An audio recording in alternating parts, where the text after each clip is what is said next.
On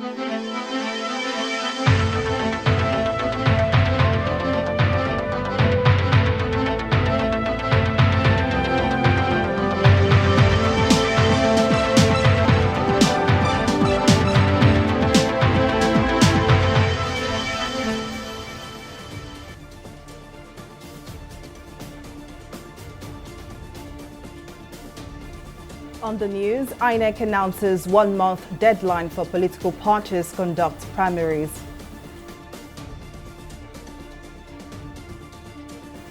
Nigerian university students mobilize against prolonged strike as protest enters day 2. And President Buhari arrives at Ebonyi State on 2-day working visit set to commission 16 projects. We're glad to have you join us on News Now. I am Folashade Ogurinde. The Independent National Electoral Commission, INEC, has reminded political parties that they have 1 month to conduct their primaries and present candidates for the 2023 general elections.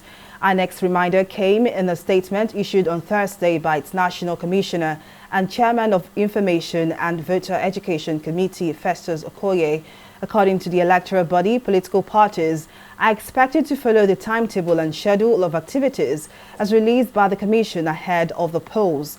The Commission explained that parties are to conduct their primaries for the nomination of candidates from 4th April to 3rd June 2022, adding that the nominations for the Presidential and National Assembly elections should be submitted to it between 10th and 17th June 2022, while that of governorship and state houses of assembly are expected between 1st and 19th July 2022.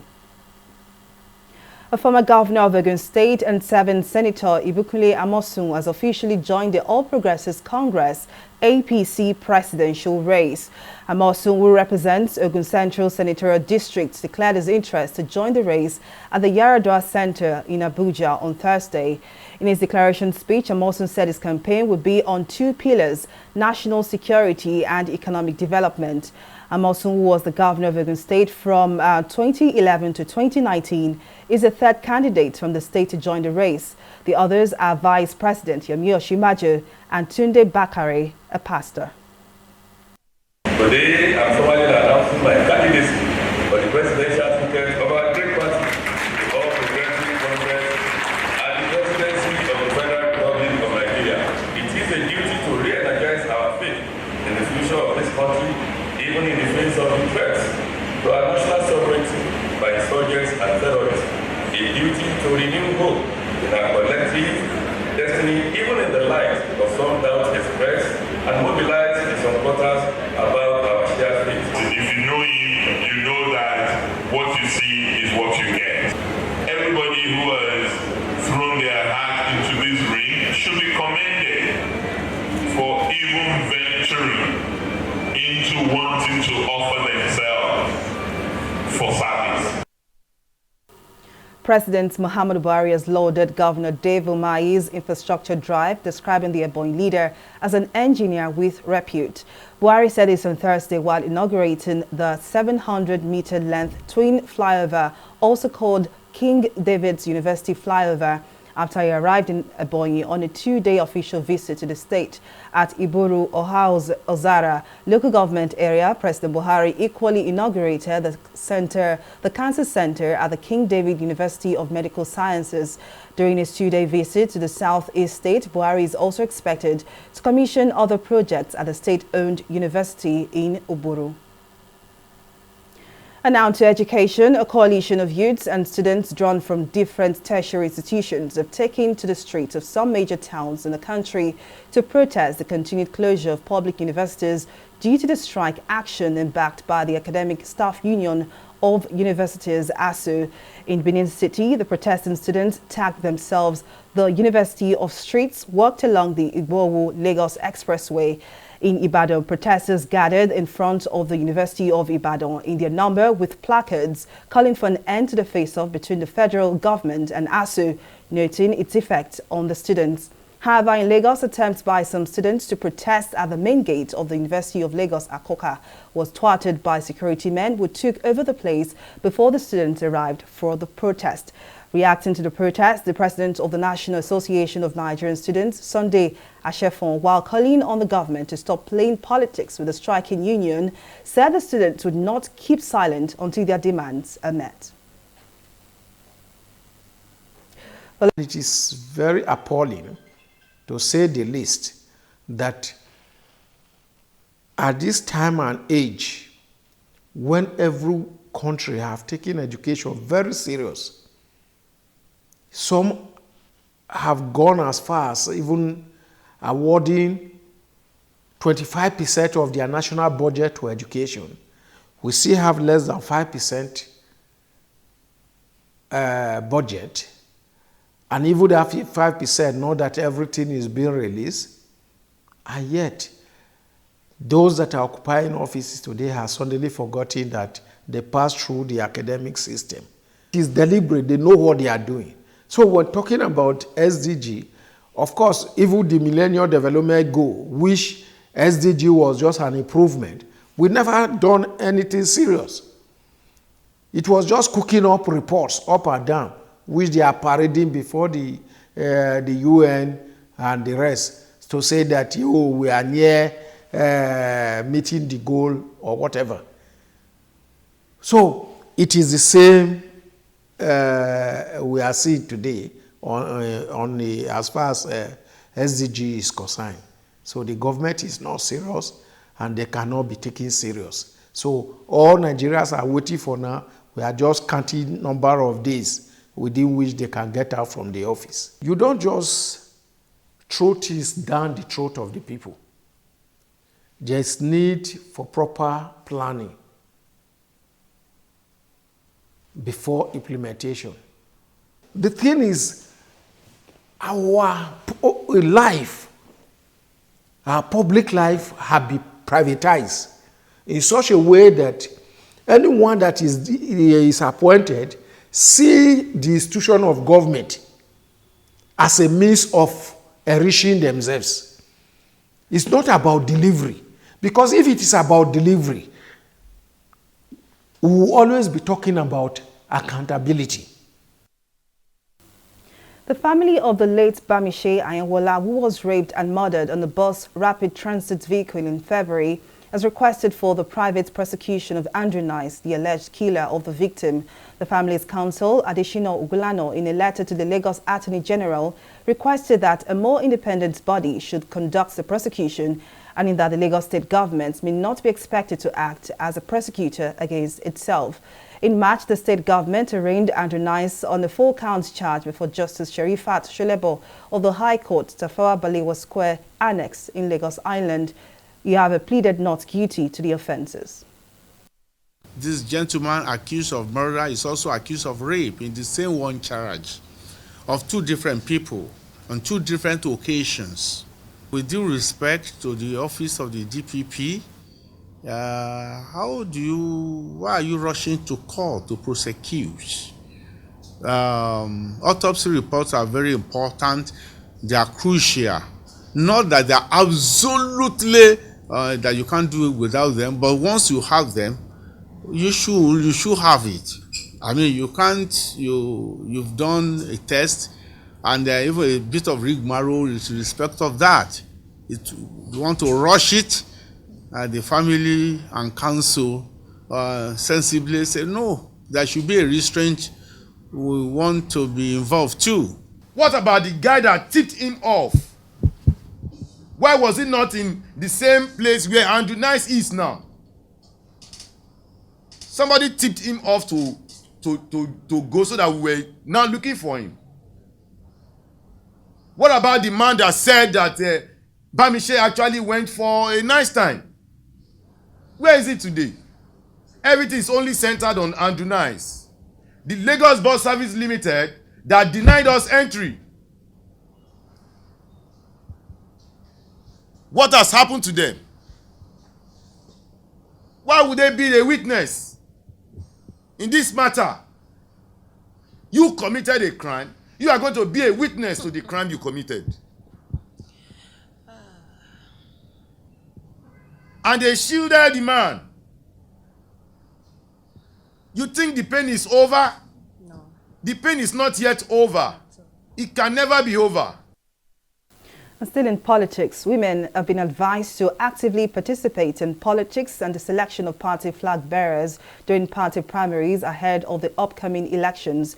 The call was made by Women for the Southwest Agenda for Asiwaju Swagger Group during an event held in Lagos while drumming their support for the emergence of Bola Tinubu as President of Nigeria in 2023. The group advised women to strive for their involvement in politics rather than complain where they are not involved in the selection of their leaders. Women are supposed to be seen and be felt. How would they be seen and be felt? It is when they participate in the politics of what is happening within their environment and outside their environment.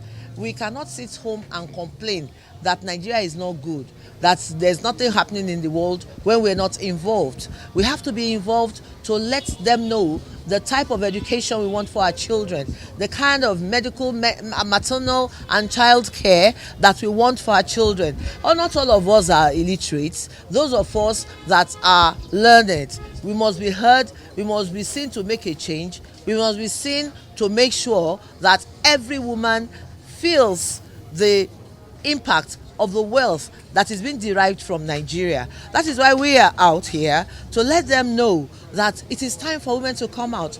We've gone as far as even training and helping both the formal and informal sector. I'm talking women that are not even so literate, to teach them how to, update their records and with their PVC and all. And we've also given out mobile phones in different areas to make it easy for access, As you know that it's not every community that you have so many computers and all that. So giving some of those women, the mobile phones and all, I believe will help in increasing the numbers. Women should take their place now to build this nation. We want this nation to change for the best. And the women have the power to do that. They should exercise that the God-given power God has given to them to be thinkers, to be builders, to be molders. They should mold this economy, and the time is now. Reports of irregular migrants losing their lives in their desperation for greener pastures has sadly become one too many. But the major challenge is resettling these returning migrants who often encounter difficulty reintegrating into society. To this end, an organization, Refugees for Refugees Network, has launched a transit accommodation center to provide shelter, counsel and rehabilitation for persons deported from Europe. A correspondent, Ms. Ladigun, gives us details in this report.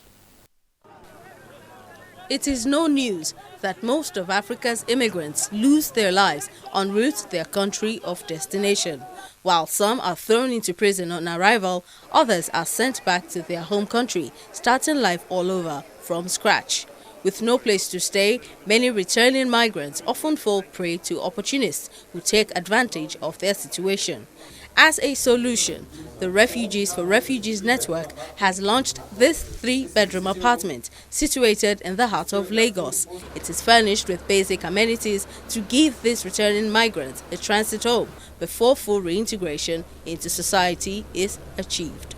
We are kind of an emergency reception and support service team, and because we have experienced that people who are deported by chartered deportation flights don't have any opportunity from either the Nigerian government or the German government side. For example, they are deported and on arrival they are left stranded in front of the airport. And we found it as a point of duty for us to start to see how we can give the minimum support, which is emergency kind of support for them, especially mothers, children, and sick persons. The coordinator of the Refugees for Refugees Network, Rex Osa, urged the government and all concerned agencies to take responsibility for the needs of returnees by employing strategies to ensure that they are catered for. We are in contact with also different government agencies like the National Refugee Commission, and so on. And so we are trying to use this to challenge the government to put an eye on this issue and take responsibility of its citizens who are returning home in this kind of harsh process. Some of the returnees, while commending the efforts of the organization to reintegrate them into the society, says the current economic situation has made survival an uphill task. With the help of this group, they give us some little money that we are using to do some small petty business, which I'm telling you that market price is not allowing us to sustain it. Government should go to market price, control market price. That is where the problem is. People that not have work, or even people that is working self, they are even complaining, not to talk of somebody that come back with nothing. For me, I need support to back up myself so that my business will be moving. Human rights advocates say a migration-related funding in the form of job creation programs, awareness-raising campaigns about the risks of irregular migration, and efforts to dismantle powerful trafficking networks will go a long way in tackling the menace. Simisola Adigun, TV360, Lagos. We'll take a break here, but still to come, CBN warns Nigerian banks to be vigilant of transactions related to Benin Republic. Details of this story and more right after this break.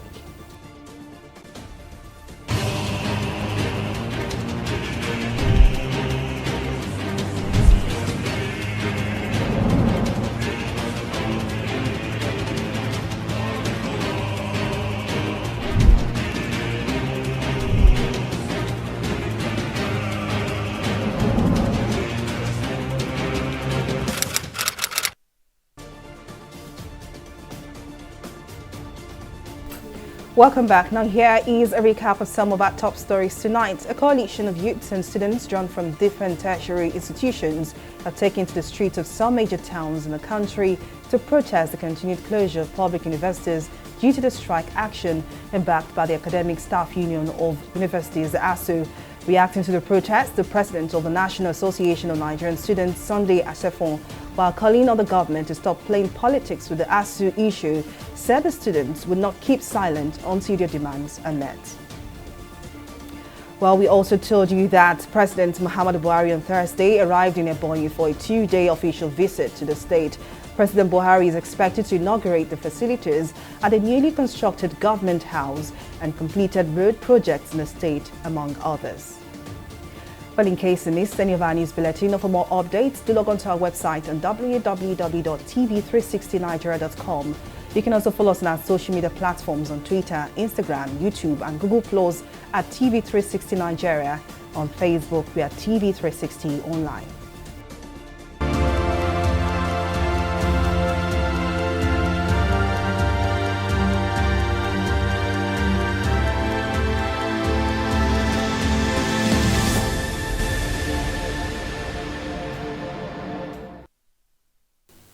The World Health Organization, WHO, has estimated the total number of lives lost to the COVID-19 pandemic worldwide from 13.3 million to 16.6 million in 2020 and 2021.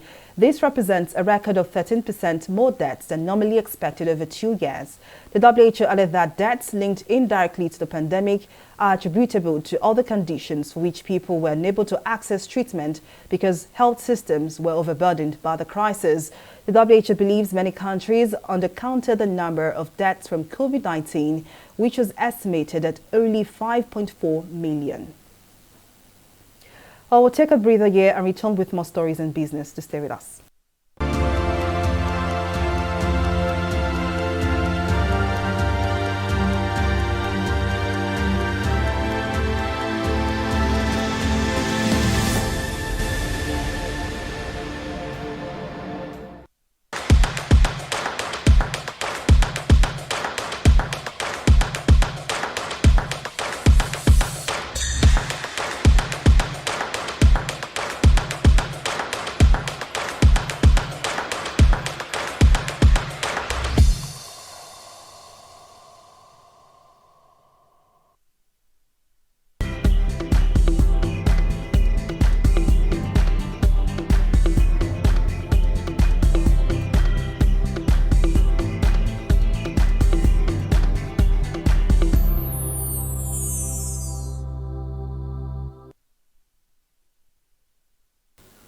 Welcome back. Simi Saladigun is on standby with the latest in business. Over to you, Simi. Thank you, Folashade. Welcome to business. The Central Bank of Nigeria, CBN, has directed banks to implement enhanced measures on existing accounts and transactions related to the Benin Republic. In a circular signed by the Director of the Banking Supervision Department, the CBN said the directive was based on intelligence reports from competent sources that the Benin Republic is becoming a hub for illicit drug trade and consumption in West Africa. To prevent Nigerian banks from being used as conduits for the movement of dirty money, CBN instructed the banks to strengthen their Know Your Customer KYC and Customer Due Diligence CDD policies. Speaking in an interview, CBN's Director of Corporate Communications, Osita Nwanisobi, said the measures were aimed at strengthening Nigeria's anti-money laundering and combating the financing of terrorism framework. We'll take a short break and be back with Sports Report.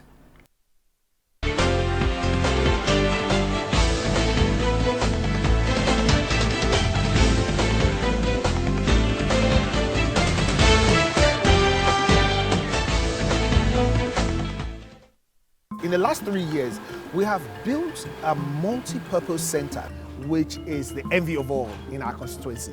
And I can tell you that the people who are living there are already enjoying it.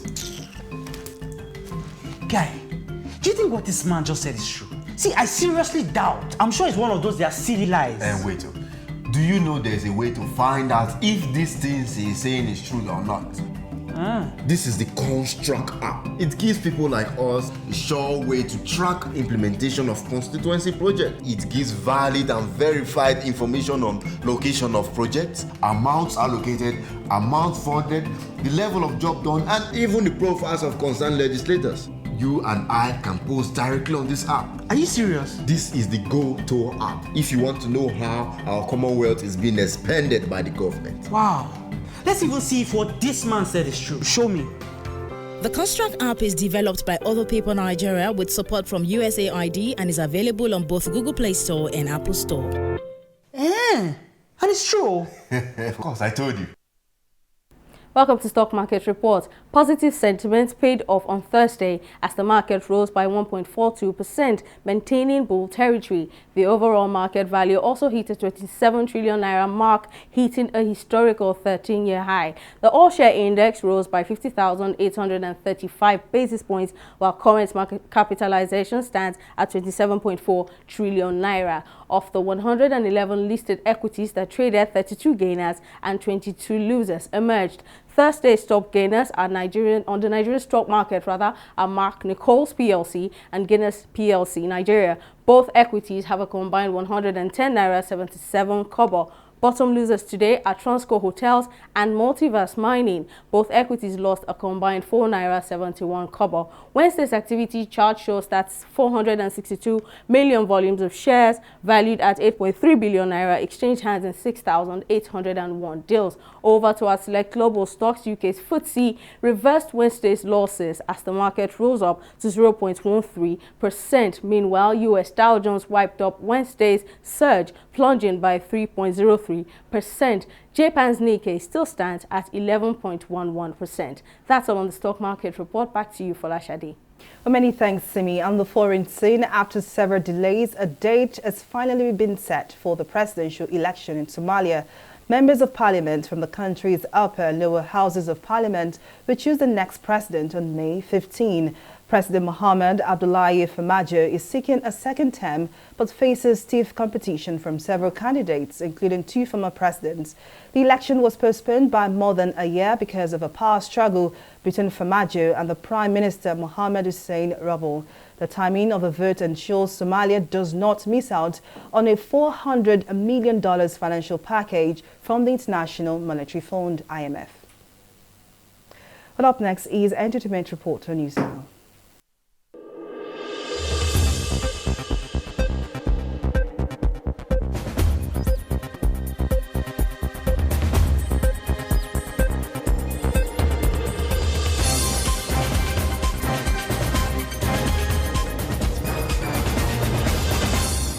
Ebony Life Studio and Netflix's highly anticipated original series Blood Sisters had its world premiere at the Ebony Life Place in Lagos on Wednesday. The event was graced by stars of the series, including Nancy Isime, Inidima Okoje, Deyemi Okolawon, Kate Henshaw, Daniel Etim Efyong, among many others. From fabulous fashion to hair and accessories in line with the theme, Red and Fugitive, the celebrity looks were off the charts. The thrilling limited series will be available globally and exclusively on Netflix starting May 5, 2022.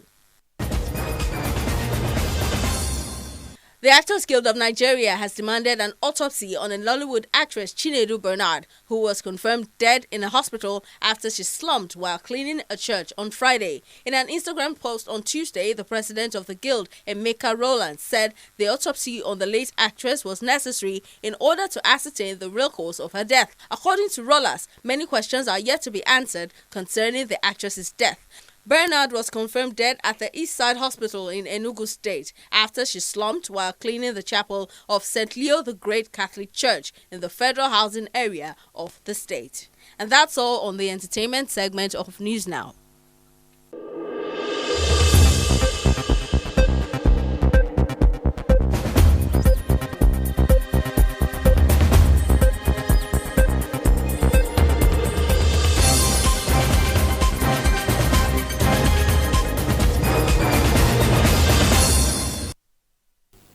Away from entertainment now to sports, the 15th edition of the annual ASO Table Tennis Club National Championship is set to take place at the Gymnastic Hall of the MKO Abiola Stadium in Abuja.